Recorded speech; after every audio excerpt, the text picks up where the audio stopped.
মুক্তিযোদ্ধাদের হাতে বীর মুক্তিযোদ্ধা খচিত জাতীয় পরিচয়পত্রে স্মার্ট কার্ড বিতরণ করছে নির্বাচন কমিশন। দুপুরে রাজধানীর আগারগাঁওয়ে নির্বাচন ভবনে ১০৪ জন বীর মুক্তিযোদ্ধাকে এই বিশেষ স্মার্ট কার্ড দেওয়া হয়। পর্যায়ক্রমে দেশব্যাপী সব বীর মুক্তিযোদ্ধাকে এই কার্ড দেওয়া হবে।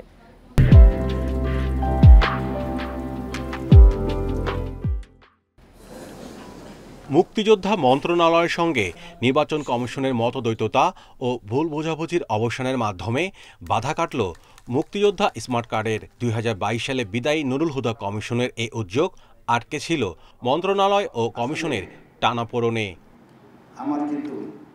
এরপর ২ বছর ৩ মাস পর গত ৭ মে রাষ্ট্রপতি মোহাম্মদ শাহাবুদ্দিনকে বীর মুক্তিযোদ্ধা খচিত নতুন স্মার্ট জাতীয় পরিচয়পত্র হস্তান্তরের মাধ্যমে কাজী হাবিবুল আউয়াল কমিশন নতুন করে উদ্যোগ নেয়।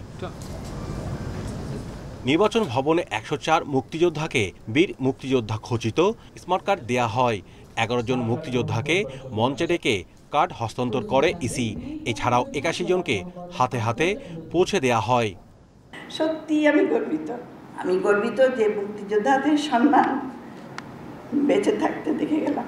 এই উদ্যোগ যথাসময়ে সম্পন্ন করার জন্য বাংলাদেশ নির্বাচন কমিশনকে আমরা জানাই আন্তরিক ধন্যবাদ ও কৃতজ্ঞতা। প্রধান নির্বাচন কমিশনার এবং নির্বাচন কমিশনকে আমার অন্তর থেকে আন্তরিকভাবে মোবারকবাদ জানাচ্ছি যে তারা এমনি একটি উদ্যোগ গ্রহণ করেছে।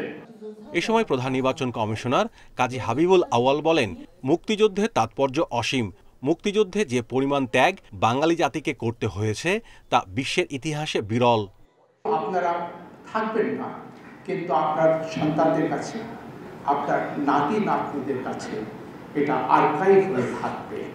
এটাকে কখনোই হারাবেন না। এটা কিন্তু বীরত্বের একটি স্মারক। বিশেষ এই স্মার্ট কার্ডের চিপে নিচে দিয়ে লেখা থাকবে বীর মুক্তিযোদ্ধা। এতে ৩ স্তরে ২৫টি নিরাপত্তা বৈশিষ্ট্য রয়েছে।